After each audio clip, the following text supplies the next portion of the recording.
Hello, everyone. Welcome back to the Northern Showcase. We look forward to spending some time with you. I am Penny Olorenshaw, former stage manager, now a Webflow developer in Trenton, Ontario, and I handle communications for NoCode North. Hey, I'm Maggie.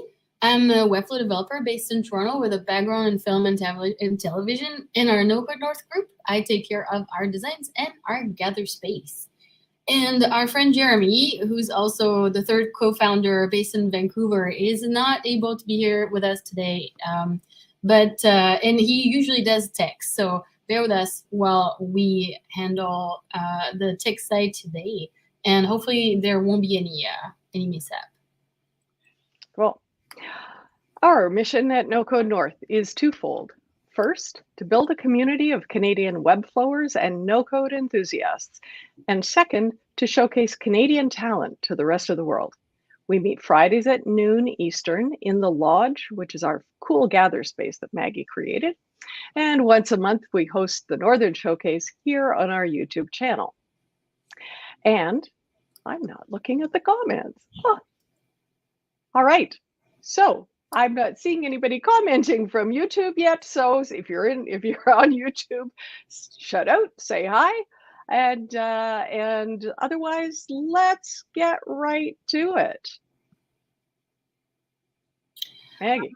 I'm sorry, we're a little thrown out of our regular rhythm here. Yeah. So on today's Northern Showcase, we're meeting Andy Claremont. Let me know if I'm saying this wrong. Andy leads community and ecosystem at Glide, a low-code, no-code platform for business apps. He's also a co-organizer of NoCode Toronto, a new meetup group covering all things no-code. Please help us welcome Andy. Hey, Andy. Oh, and hi, Andy. There we are. There we go. Happy Friday. Hey. Okay, great to have you here. Thanks for having me. Yeah. I don't think we haven't actually met in person, have we? We haven't, not yet, but I think we need to do something in Prince Edward County once the weather is a bit nicer. Oh, that would be amazing. Some no code and wine, perhaps. Yeah. Oh, that's a delightful idea. I know many good, very lovely wineries in the area. So for those of you who don't know, Prince Edward County is a couple of hours east of Toronto, and I live just outside of Prince Edward County. It's a lovely area that's now home to many wonderful wineries. It's the newest wine growing region in Ontario, and lots of folks are discovering just what good country hospitality is all about. Anyway, so Andy, tell us a little bit more about where you're located, because you're not in Toronto, right? That's right. Yeah, I'm just in the suburbs. I'm just east of Toronto in Ajax, in Durham region. Mm-hmm. So what we lack in wine, we make up for in breweries and great food. It's very much farm country, and I can't imagine living anywhere else. We love this area so much. Excellent. And Patrick has chimed in to say new tech stack, WWC, Webflow Wine Club. We like that. I am not opposed to that. That sounds like a great idea. Absolutely. Excellent. Now, are you from Ajax originally, or I've been all over. I was born in London, spent my childhood in Newmarket, then in Peterborough for high school, went out to Kingston for college, and then ended up in the city like so many others after graduating. And I was there until about 2019. So about 10 years in Toronto, and then we came out here to the suburbs right before the pandemic hit. Yeah, left just at the right time, eh? Yeah.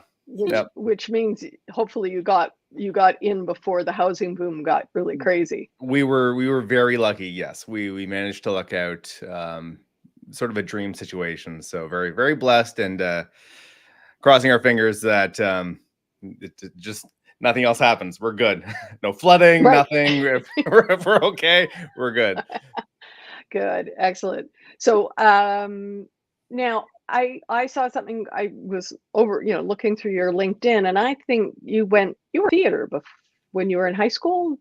Wow, you did go deep. Yeah. So it's funny. It's sort of common ground here. Yeah. So I went to a high school called PCVS Peterborough Collegiate Vocational School, which was well known as an art school. It's also one of the oldest high schools in the country. It closed not long after I graduated, but during my time there, there's this program called the Integrated Arts Program. And you would come in from elementary school into one of 3 streams. You could be music, visual arts, or theater, drama. Mhm. I came in for drama, switched over to visual arts.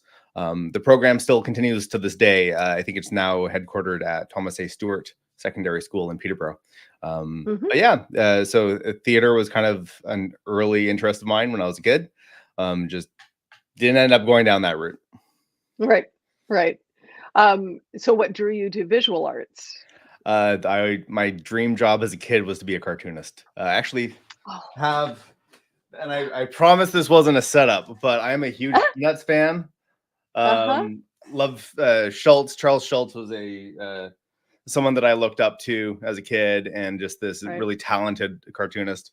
And that's what I wanted to do. That was my dream job as a kid, to be a professional cartoonist. Cool. All right. So when you come out to Prince Edward County, you'll have to come to our house, and then you can see the hundreds of books that my husband has. Nice. Way back cartooning. He's like into Pogo and a million different, oh my goodness, really early stuff. And he's actually done some really great cartooning, but he kind of went off into a different direction as well. Yeah, I think there's always just a part of us we're drawing, we're doodling, but we still, it doesn't end up being our main thing, but it's always part of us and what we do. Yeah, absolutely.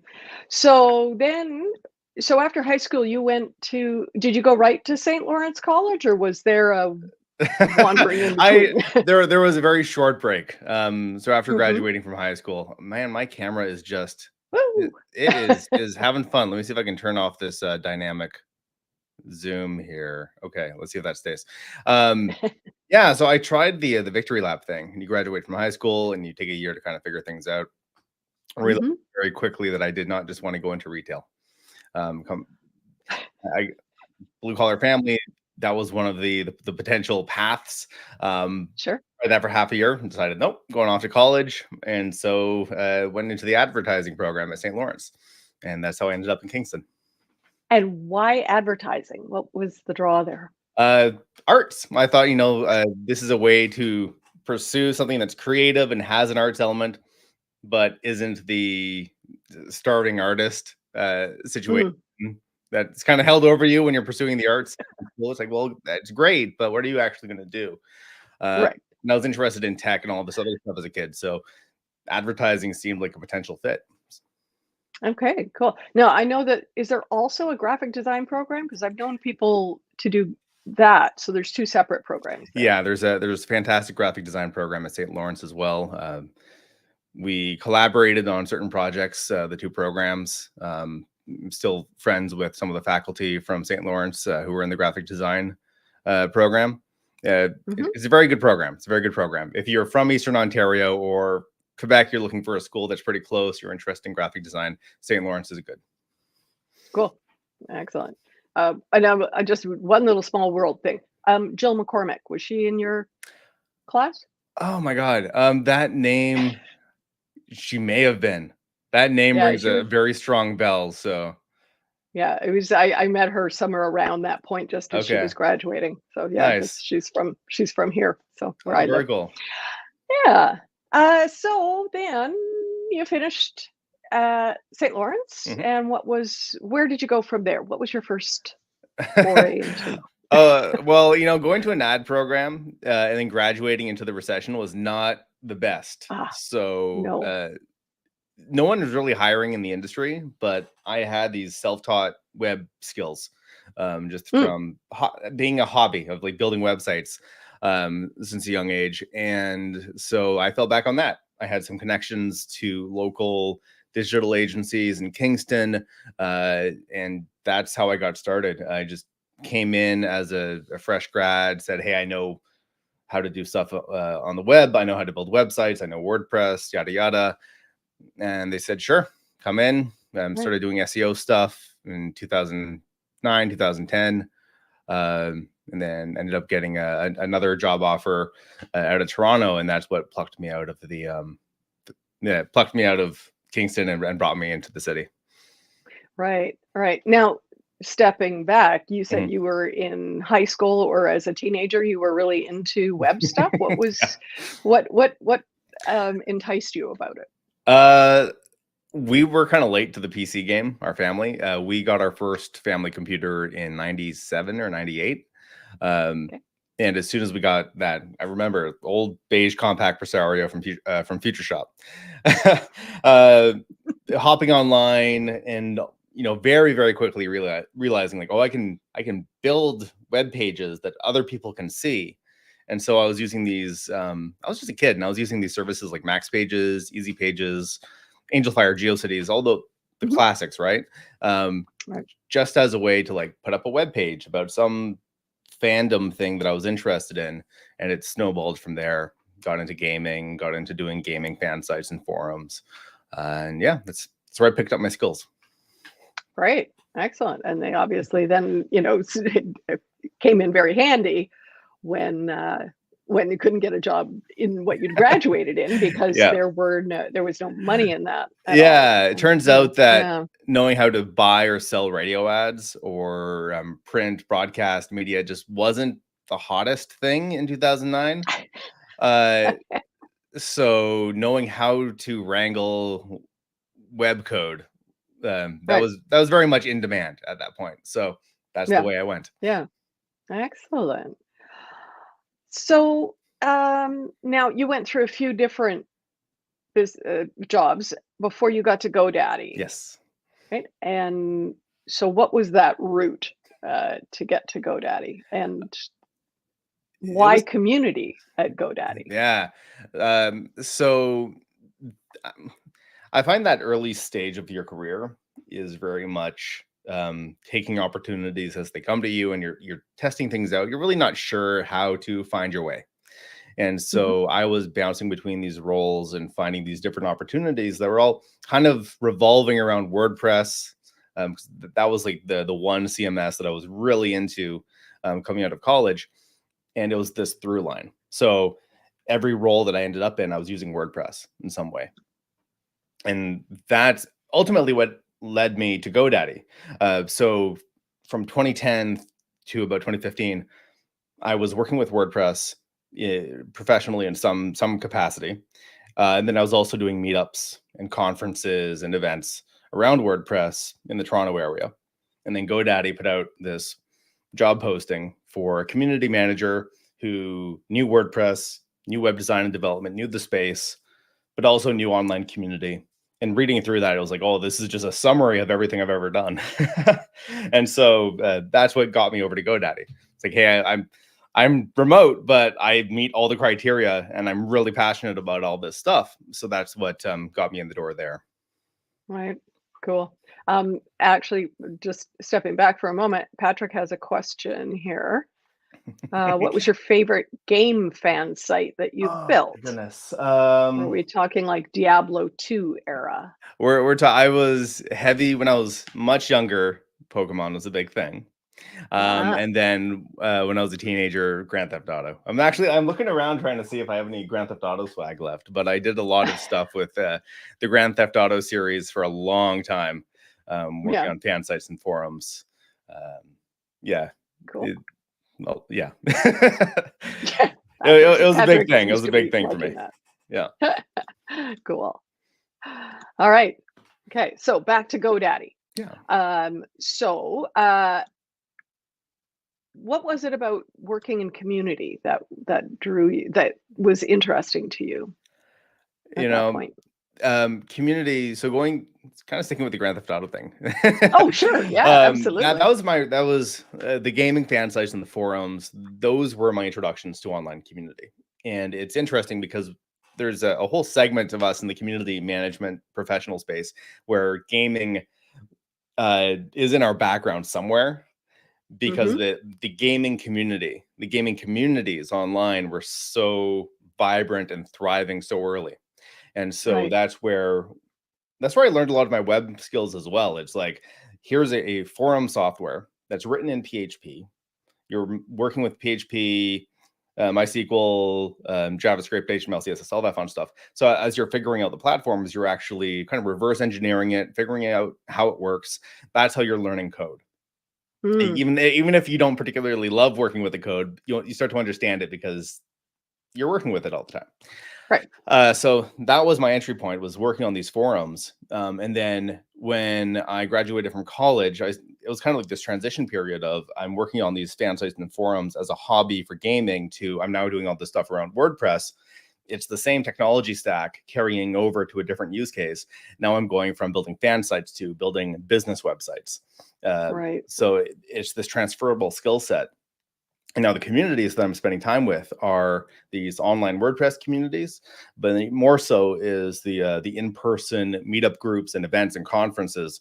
And yeah, it just kind of all comes together. And that was my thing for the 2010s. It was just like went from gaming as a kid to WordPress as an adult and into the business side of things. Right. Right. Yeah. So when you hear people dunking on WordPress, which happens a lot in the no-code community, does that rankle you? No, I think it's hilarious because I'm very much a platform agnostic sort of person. And I know that every platform has its strengths and weaknesses.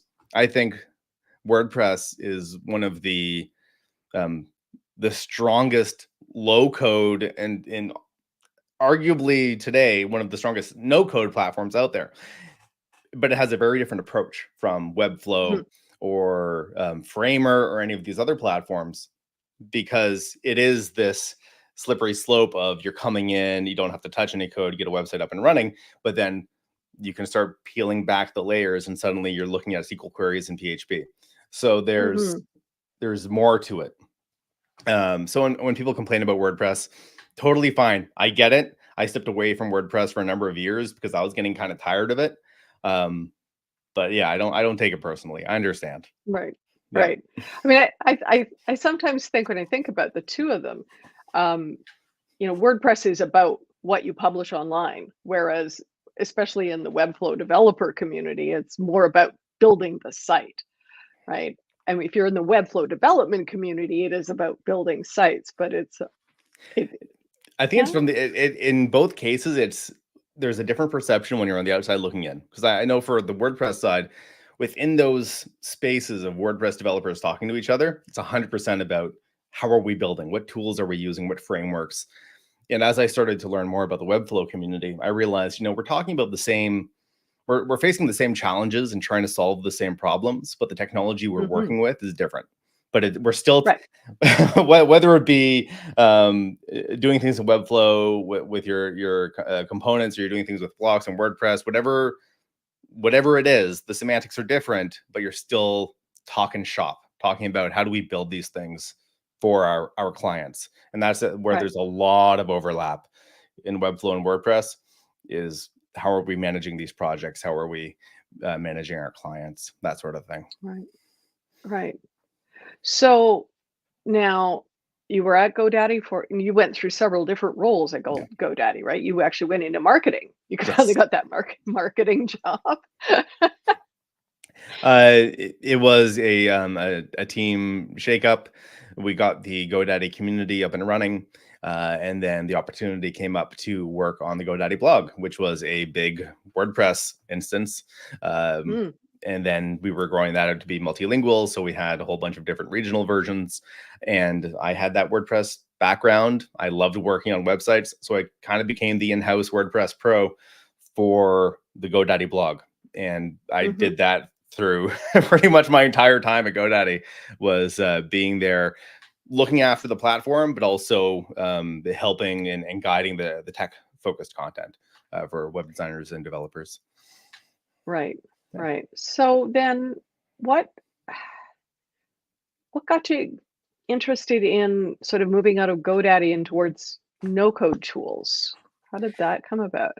Yeah, so I was at GoDaddy for almost 7 years, and I loved what I was doing, but I had found that I was kind of hitting not so much a ceiling, but it's like I have now found my spot and I'm doing the same things. And it was a couple of years of just working on the same sort of projects. And I had an itch to try something new, do something different. And so, God, how long ago was it now? Was it 2021? I went solo. I ended up leaving GoDaddy, incorporating my own business, and started doing work with startups. And around not long after that, one of my colleagues slash team leaders ended up leaving GoDaddy and going over to Glide. And so there I was, Ah, doing some consulting work on the side, and she reached out and said, "Hey, you should come join me here at Glide. Here's what we're doing." I already knew about Glide because no-code tech has always been in that world of interest for me, and I've been playing with different tools. mhm. Um, Yeah. so it just kind of made sense. It's like, hey, great. We've both gone off to do this other stuff. Glide looks amazing. Let's go. Let's see what we can do together. And so that's how All I right. ended up here. Cool. So tell us more about Glide. So you know that here at NoCode North, we've mostly been focused on Webflow because the Yes. three of us founders all work in Webflow. We haven't, we've dabbled perhaps a little bit. I think I have a Glide account that I set up like 3 years ago and then promptly forgot about. Yeah. So tell us more about Glide and what it does. Why, what is its purpose or where does it fit into the business world? For sure. So with Glide, what we're really trying to do is abstract a lot of the hard stuff about software development and make it more accessible to teams so that you can go and build the custom software you need for whatever your problems you're trying to solve at work. And so when you look at the Glide experience, you go into the builder, we break it down into 3 very core concepts. You're working with your data, you're working with your layout, you're working with actions. And so when you take those concepts and transpose it to other platforms, it's the same sort of stuff that we work with all the time, whether it be in Webflow or WordPress or any other platform. What data are you managing?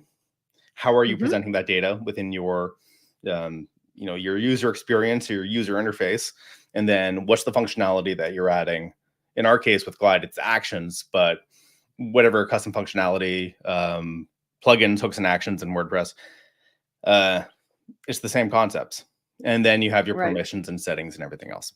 So Right. with those basic building blocks, we give you that, and on the free version, you can go in and play with that, understand it out of the box. But then you can start extending it and start getting into really more complex and more advanced builds, where suddenly you're Hmm. expanding on the data that lives within Glide through computed columns. You're connecting external data sources, manipulating it within Glide, presenting that data in your layout, adding pre-built components, visibility rules, conditions, and then enhancing with the custom functionality of actions. So like multi-step Right. workflows, that sort of thing. So our belief is that by presenting all of this together in one platform where you don't need to have like a different data source somewhere else necessarily, you can go and build software. So that's the core of it. But then if you have existing business data sitting somewhere else, SQL database, spreadsheets, you can bring that in and work with it within Glide, and build your apps on top of that. So it's kind of like a Swiss Army knife of building internal software. Uh, and like Webflow, it's all web-based. You're not doing native apps. Hmm. It all runs in the browser. So you end up shipping a progressive web app, but then you don't need to deal with any of the DevOps stuff. So just like Webflow, we're hosting it. We're taking care of all that. Map a Right. custom domain against your app. But otherwise, we're handling all of the really nitty-gritty technical stuff and optimization, so you don't have to. Right. Right. So, similarly to Webflow, then, where we have a CMS that can handle a certain level of data, Mhm. but we can connect other things into it. Exactly. We could connect like Xano or some of those other Mhm. tools into Glide. Yep. Yep. You can Cool. connect. Glide has an open API. We also have Hmm. on some of the more business focused plans, we have our call API functionality. So you could use that to connect to Xano. Since Xano is API first, you can connect with it the same way you could with Webflow. Right. What we often see is that someone who's familiar with Webflow or WordPress or Frame or any of these other site builders, you're going to use that for your marketing site.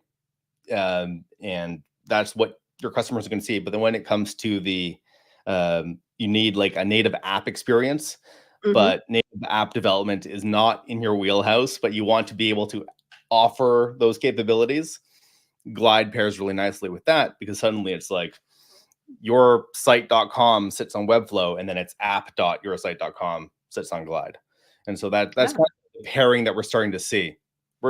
Glide isn't a website builder. We don't recommend that Right. you build websites with Glide. It's not what we're designed for. Go and use Webflow for that, and then we can come in and help with the apps. Right. Right. So when and this could be my own lack of knowledge about things like DevLink and some of those newer tools that are coming to work with Webflow, Mhm. or even with like Wiz and connecting in sort of through other systems. Um, I guess where does would those are the sort of things that could be replaced by using Glide? Depending on what you're trying to build. Like I Right. said before, I'm platform agnostic, so it's really whatever's best suited for your project. Hmm. Right. But yeah, I'd say it's complementary, or it's an alternative. If you're looking to get things out the door really fast, Hmm. efficiency is what we're striving for. So instead Right. of it being something that, is this one big mothership of an app that you're building, the way Right. we think about Glide is that you're going to have a suite of Glide apps, all doing something different, but they all share data. And so you just kind of build out these apps as you need them for different teams or different use cases, and you're able to get those out the door very, very quickly. Right. Is it always going to be the best solution for the project that you're working on? Maybe not, but it should be part of your toolbox, in the same way that I will Right. always consider, Framer is going to be good for some stuff. Webflow is going to be good for a lot of stuff. WordPress might be a better fit for some other stuff. It's all part of the no code toolbox. Right. Right. Um, okay. So tell us more about your role at Glide and what that entails, because you're head of both community and ecosystem. Yes. Yeah. What's the that they sound like they kind of are the same but different. So what Yeah. is yeah. Yeah.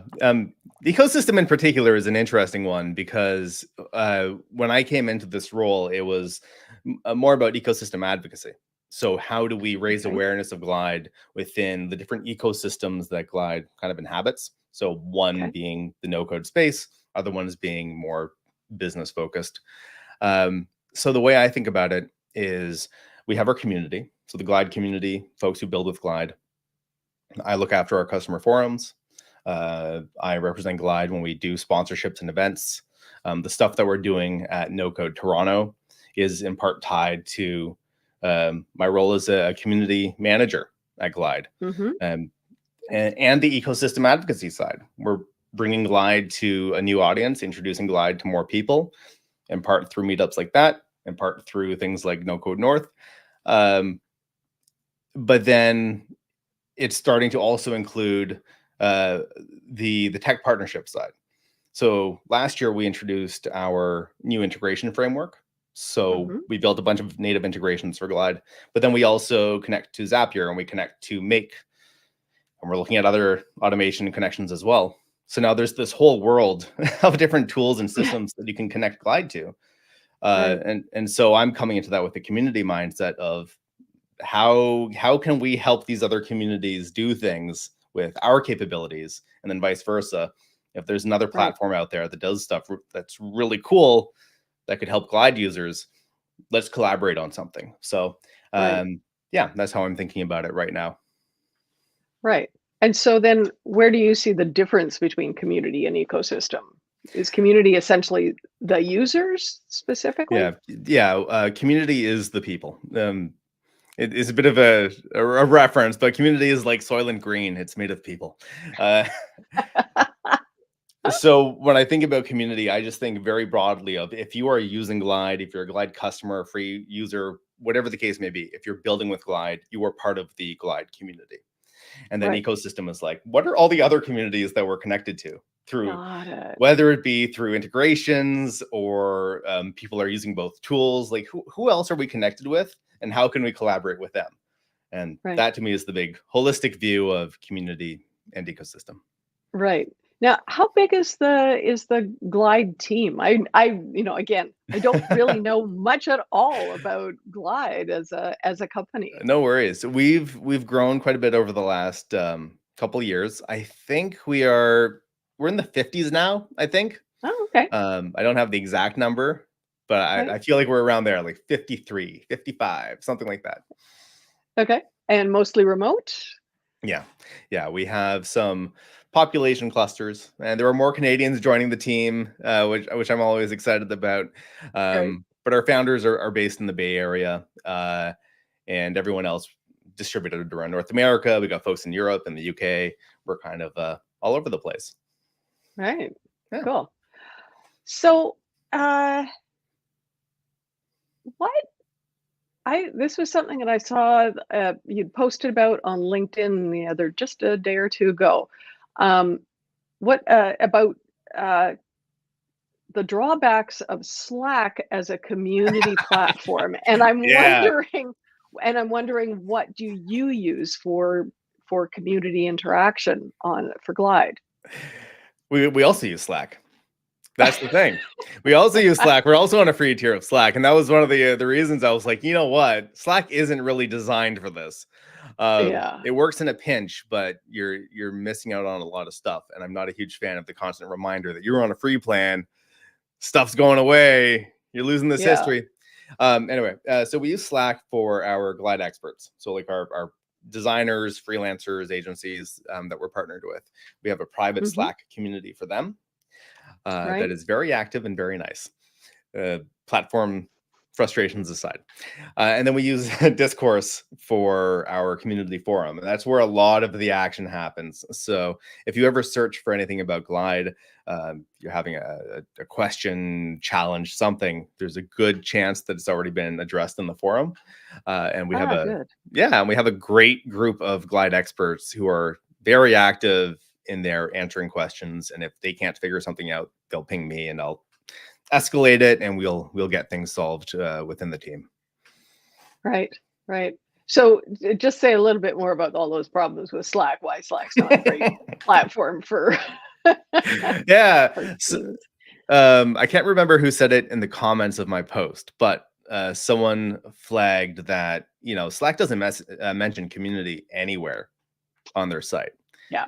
It is a tool for teams, and it is Mm, designed with the assumption that if you are in a Slack team, you are an employee of that company that has that team. right. And I think one of the strongest indicators of that is I've started getting pinged with Slack Connect requests from other companies who are trying to add people who happen to be in our Slack team, but are not our employees. But it's that sort of clearly the use case is not for this to be a public community forum or public community space because of Right. this sort of behavior. And with the recent Slack design, where it's really obscuring the other Slack teams that you're part of, you have to intentionally Mhm. go in and toggle between them. All these little things that just sign or indicate that this is not meant to be a big community space. Mhm. So it works in a pinch, and a lot of folks use it because it's very easy to get up and running, but Mhm. it's not really well suited for Yeah. that. Yeah. So Patrick has asked, how do you feel about the rise of Discord kind of overtaking some of the Slack frustrations? Yeah, so I think Discord is doing an amazing job at appealing to a few different groups. I think it does an amazing job of appealing to communities like NoCode North, more tech focused. You're going to have Discord open on the side, and you're also going to be part of other developer communities because there's a lot of other dev communities hopping on it as well. And Discord's Mhm. building for community. That is the ethos. There's my camera again. That's the ethos of their product. It's about groups and about communities. Slack is not. So Right. I'm very optimistic there for that group. And then for younger millennials, Gen Z, Discord is very much a social gathering place. It feels to me like Discord is what MySpace and Facebook were back when we were younger. It's Right. where you go and connect with people and hang out. And so I think I don't think Discord is going anywhere anytime soon. Where Right. I think it's not addressing, and Microsoft Teams, I think, tried to do a little bit of this. Your professional peer communities, sales, marketing, business operations, HR, they're not well suited to Discord's vibe, if that makes sense. Hmm. Discord is Yep. still very much like fun, gamer, kind of alt, offbeat energy around it. And that doesn't carry over well to something that is more, you know, like I don't expect a whole bunch of finance and legal folks to be hanging out in Discord. I'm sure there are communities that exist for those crowds, but it doesn't feel like the right fit for that sort of audience and that sort of context. Yeah. So yeah, so I think we have a gap there that Slack is currently filling. Right. Right. Yeah. Okay. So now you also had been talking about content moderation and concerns that platforms don't have a lot of uh, content moderation tools available to them. So is that something that you run into a lot within your platforms? Is, like, and what does that look like? I mean, we just think it'd be, everybody's happy working away in Glide. What kind of content moderation issues would you have? There are always content moderation issues. So with our support forum on Discourse, Discourse is quite good. Discourse has a very nice setup for community. Come on, camera. Community moderation and content moderation tools. But take Slack, for example. Slack isn't designed with that sort of a member is going to report another member for posting something offensive or Hmm. disclosing, let's say, sensitive information where you just want to go in, edit that message, or leave, give them a warning and leave a note like, "Hey, don't post this sort of information." It's those enforcement capabilities, keeping a Right. track record of enforcement actions.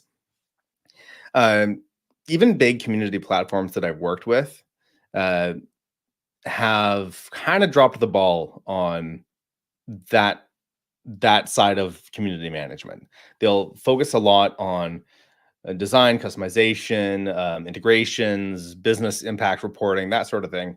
But then moderation, because moderation doesn't seem to have a huge ROI. It seems to kind of be left on the back burner Mm, until it's right. absolutely necessary.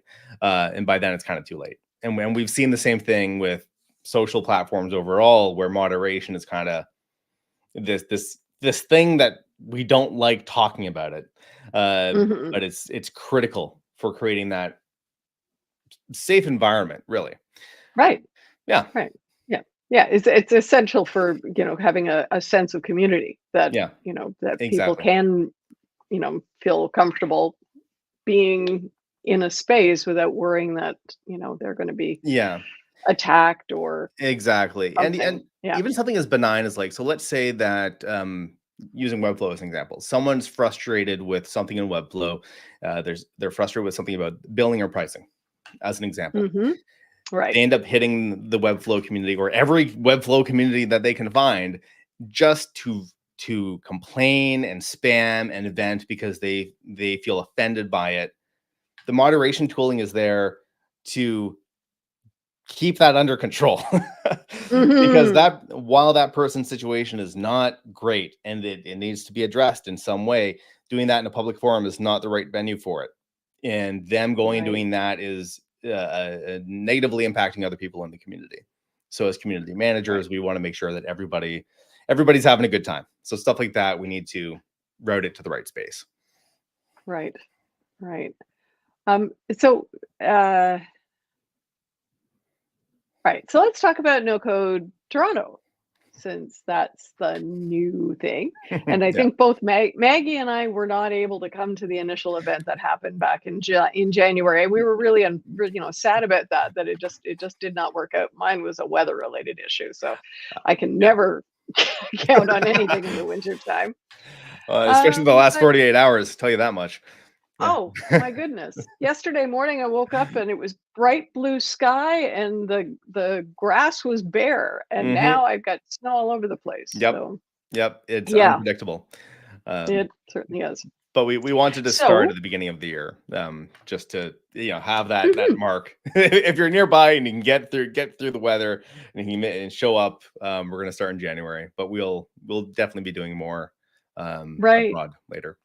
right. So now how did No Code North come about? How did that get started? And Uh, it's Sahil who's your co-founder? yes, yeah. So it Yeah. started very informally. So Sahil is a glide expert, and he's running his own business at NoCode University, and Mhm. great, just like online on-demand courses for no code stuff. And we're both in Toronto, in the Toronto area. So I just said, hey, let's meet up for lunch one day. I went downtown, we grabbed lunch, we started talking. I had been wanting to do some sort of no code meetup locally for a while. He did too. So he said, new year, let's start one. Let's just get something going in January, do a social, see who shows up. And a lot of a lot of people showed up. So there was clearly Yeah. some interest there. So our plan is basically to alternate between these social meetups and things that are more Mhm. structured, educational sessions. We have one happening next week. That's a broad intro to no code.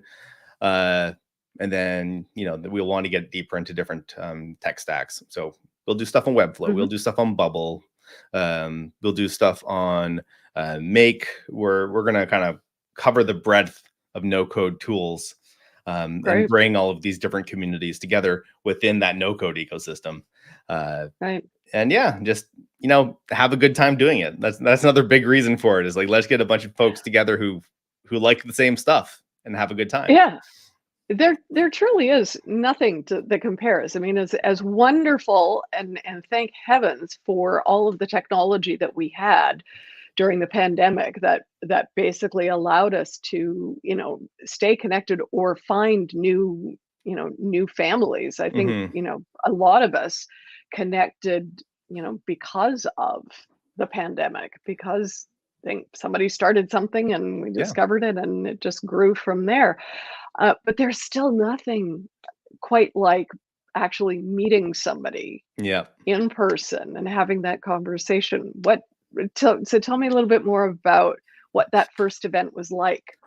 So we grabbed the upstairs, or some upstairs space at Hemingway's.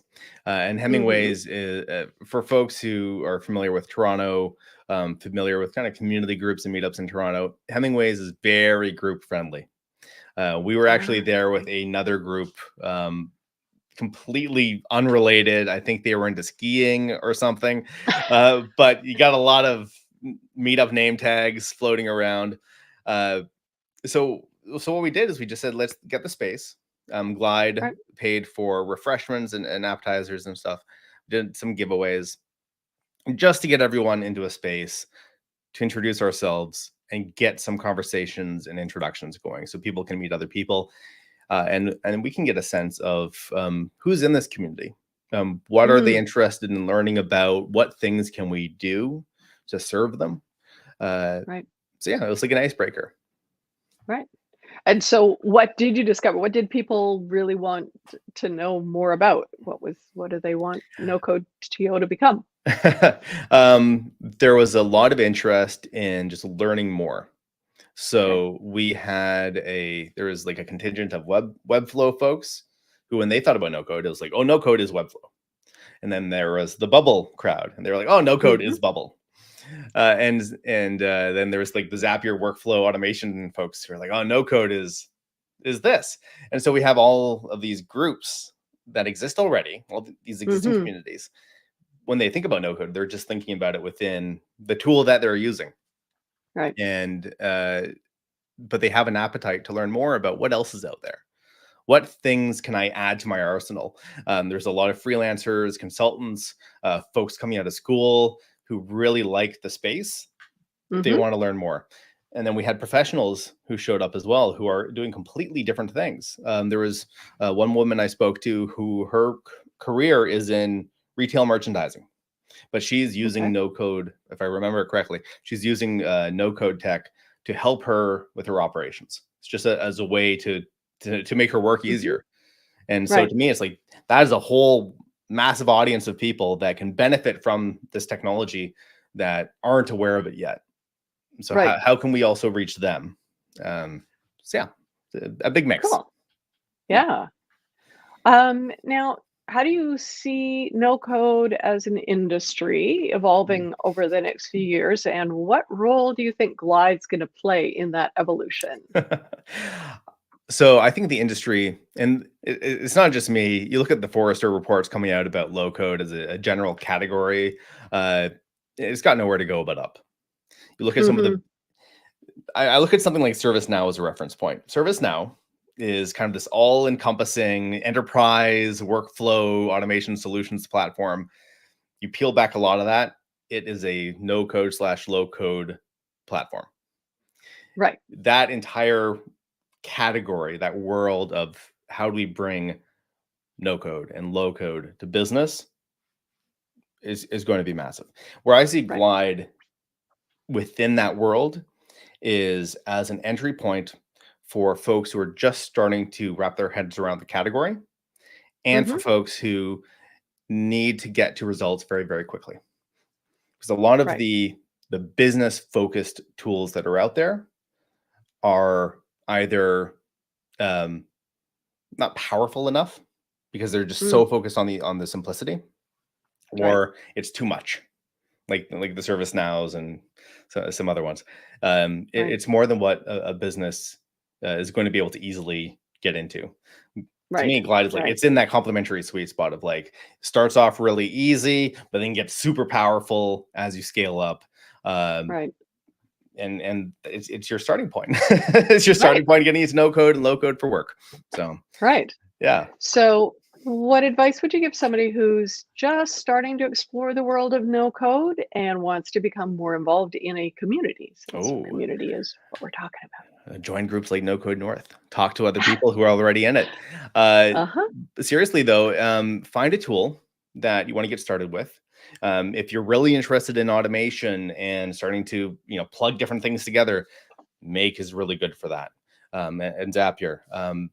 If you are really interested in website and you want to build websites and focus more on that kind of like marketing side, you're a designer at heart, Webflow is fantastic. Framework's coming up behind, but it's not quite as robust yet. Hmm. If you're interested in the building apps for work, software for business, Glide is a great tool. There's a bunch of other ones out there Right. as well, but here I am. And then if you are interested in being like going off and starting your own business, building a software company, Right. Bubble, Flutterflow, great platforms for that. So lots of different tools out there. Pick one that's well suited to what you're interested in. Get really good at it, and start talking to others and joining groups like ours. Right. Cool. All right. So, just very quickly on things that are not work, how do you balance work with, I'm assuming you have family, right? Yeah, yes, I do have family. You can see some It's- photos of my daughter right behind me here. right. Yes. Yeah. Yeah. How do you, it does working from home make that a lot easier than it might have been? Yes and no. Working from home means that you're always on in a way. Like Mm, I'm never completely connected from work, but it also gives you a lot of flexibility. right. So yeah, I'm in a room in our house. My daughter's playroom is right out my office door. That's great. Um, where you really have to do it is in how you manage your time. So I'm Right. very aggressive with time boxing. We have a family calendar, my wife and I, and everything is very meticulous with that. And this is work time. This is not work time. This is family time. Family time is protected. Right. Uh, Right. so yeah, that's the Cool. main way we do it. All right. And then I'm going to just pop a picture up here and you can tell me what it is.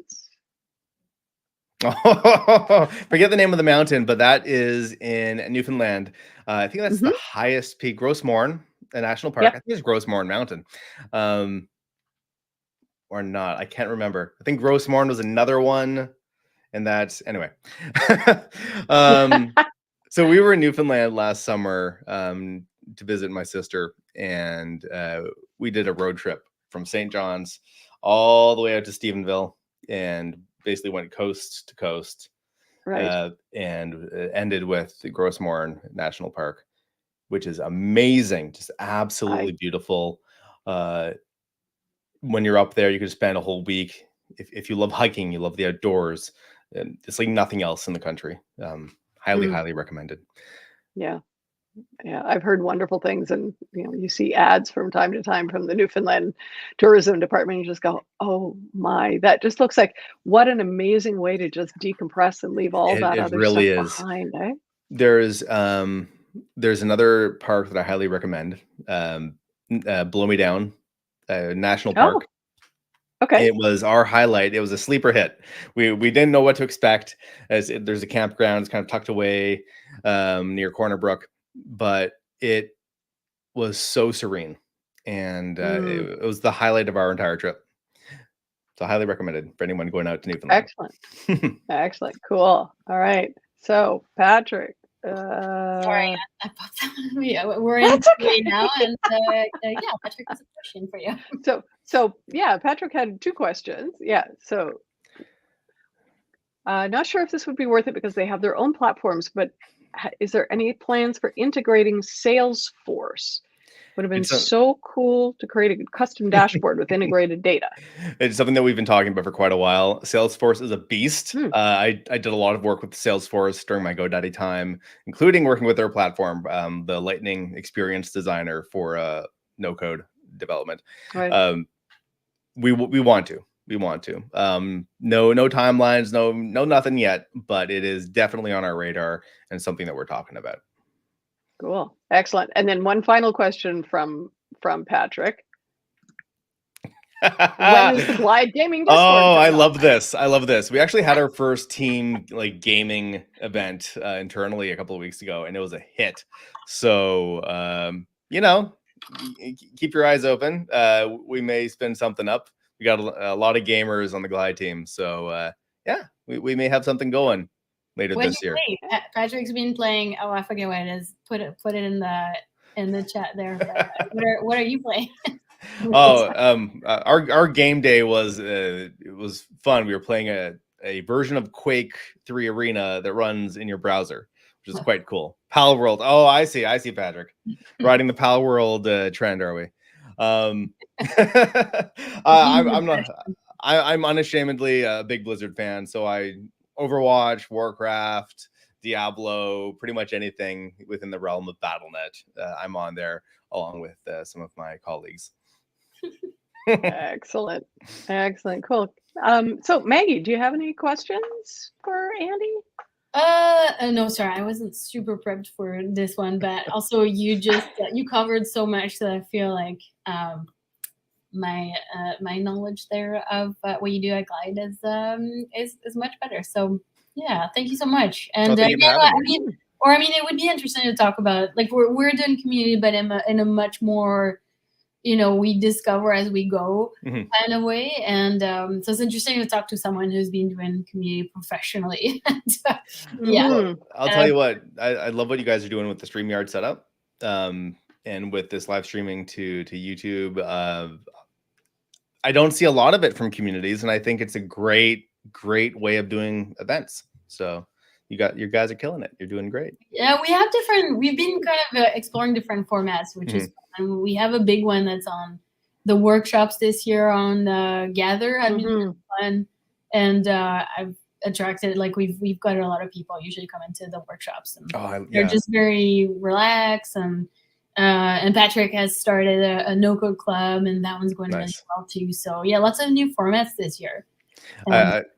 Kudos too on the Gather. Like, Gather's been on my radar for a long time as a community platform. And now I just always think of the Lodge as the shining example of Gather in action. It's such a great setup. You've done so well with the design. I love that space. Thank you. Yeah, it's very cool to be able to have a place like that we can just come and hang out, just like a lodge is, the old cottage. Yeah, that's great. So, Andy, how do people find out more about you, or how can they reach you? Honestly, the best place to reach me is on LinkedIn. I will respond to things on Twitter, but I'm definitely not as active as I used to be. So LinkedIn is kind of my home base now. You can reach me there pretty much any time of day. Right. Yeah. Cool. Excellent. Okay. Well, I think we're sort of at the end. Anybody else on YouTube got any questions for Andy? I think we're good. All right. Okay. So that brings us to the end of our 14th Northern Showcase. I think we're pretty pleased with the growth of NoCode North over the last couple of years, and the fact that we've been able to feature 14 amazing Canadian talents is encouraging, and we definitely want to keep on doing more of it. We'd like to thank you all for joining us and remind you to like this video, subscribe to our channel, and watch for our next Northern Showcase in March. And join us next Friday, February 23rd, for a workshop on Humblytics, which is a Webflow-specific analytics program, analytics app. And one of the co-founders, Amir, is going to help explain it and show us how it works. Maggie? Yeah. Andy, hopefully you'll be there for that one. It's interesting. Check it out. And yeah, so visit our website at nocodenorth.com and sign up for our mailing list to receive all of our latest updates. We're very close to releasing a new events page. It's very close, yeah. That will make it easier to track our upcoming interviews and workshops. Follow us on Twitter, LinkedIn, Facebook, and Instagram. Join us on Fridays at the Lodge, our cool gather space, and our Lodge hangouts and workshops are open to everyone. So we hope to see you there soon. And until next time, bye, and thank you for being here and watching our Northern Showcase. All right.